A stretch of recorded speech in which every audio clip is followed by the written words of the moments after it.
সংখ্যানুপাতিক নির্বাচন বাংলাদেশের জন্য উপযুক্ত কিনা তা রাজনৈতিক দলগুলোকে বিবেচনার আহ্বান জানিয়েছেন বিএনপির ভারপ্রাপ্ত চেয়ারম্যান তারেক রহমান। তিনি বলেন, কোন কোন রাজনৈতিক দল সংখ্যানুপাতিক নির্বাচনের দাবি তুলছে। বিশ্বের কোন কোন দেশে সংখ্যানুপাতিক নির্বাচনের বিধান রয়েছে, তবে বাংলাদেশের বিদ্যমান বাস্তবতা এবং ভৌগোলিক প্রেক্ষাপটে বাংলাদেশের জন্য এই ব্যবস্থাটি কতটা উপযোগী তা ভেবে দেখার জন্য সবার প্রতি অনুরোধ রাখব। মঙ্গলবার জুলাই গণ অভ্যুত্থানের বর্ষপূর্তি উপলক্ষে গণ অভ্যুত্থান ২০২৪ জাতীয় ঐক্য ও গণতান্ত্রিক অভিযাত্রা শীর্ষক আলোচনা সভায় একথা বলেন তারেক রহমান।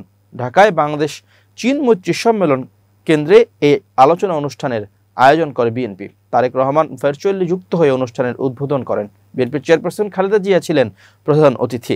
অনুষ্ঠানে তার ভিডিও বক্তব্য প্রচার করা হয়। বিএনপির ভারপ্রাপ্ত চেয়ারম্যান তারেক রহমান বলেন, বাংলাদেশের গণতান্ত্রিক বিধি ব্যবস্থাকে শক্ত ভিত্তির উপর প্রতিষ্ঠিত রাখতে হলে, বাংলাদেশকে তাবেদার মুক্ত রাখতে হলে এই মুহূর্তে জনগণের ঐক্য সবচেয়ে বেশি প্রয়োজন। কিন্তু সংখ্যানুপাতিক নির্বাচন ব্যবস্থা দেশে ঐক্যের পরিবর্তে বিভক্তিমূলক সমাজ এবং অস্থিতিশীল সরকার সৃষ্টির কারণ হয়ে উঠতে পারে কিনা বিষয়গুলো গুরুত্ব সহকারে আরও একবার ভেবে দেখার জন্য আমি সব রাজনৈতিক দলগুলোর নেতাদের বিনীত আহ্বান ও অনুরোধ করব।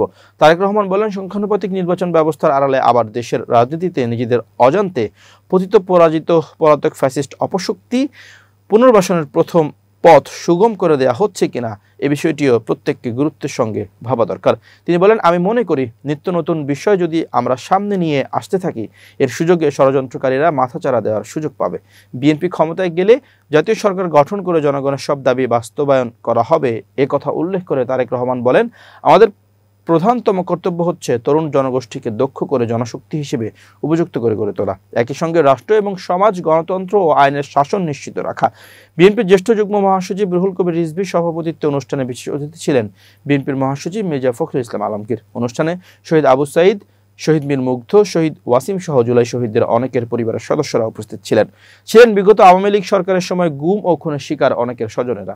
বিএনপির কেন্দ্রীয় নেতারা ছাড়াও আমন্ত্রিত অতিথি হিসেবে জামায়াতে ইসলামী, জাতীয় নাগরিক পার্টি, এনসিপি ও হেফাজতে ইসলাম সহ বিভিন্ন দল ও সংগঠনের কেন্দ্রীয় নেতারা অনুষ্ঠানে অংশ নেন।